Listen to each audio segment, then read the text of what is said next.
राज्यात उन्हाचा कडाका दिवसेंदिवस वाढत असून तापमानात आता सातत्यानं वाढ होताना दिसते आहे. होळीनंतर उष्णतेचा जोर अधिक वाढताना दिसत आहे.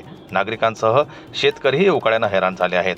IMDनं दिलेल्या अंदाजानुसार पुढील काही दिवसात तापमानात आणखी वाढ होण्याचा इशारा देण्यात आला आहे. राज्याच्या अंतर्गत भागात पुढील 5 ते 6 दिवसात कमाल तापमानात हळूहळू 2 ते 3 अंश सेल्सिअसनं वाढ होण्याची शक्यता आहे.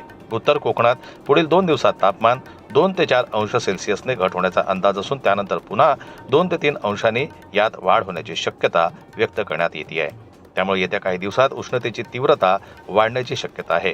राज्यातील अनेक भागात सध्या कोरडं हवामान असून काही ठिकाणी उष्णतेच्या लाटेसारखी परिस्थिती निर्माण होत आहे. विशेषतः उत्तर कोकण आणि किनारपट्टी भागात उष्ण आणि दमट हवामानामुळे नागरिकांना उकाड्याचा त्रास जाणवतो आहे. ब्युरो रिपोर्ट, जनमत लाईव्ह न्यूज.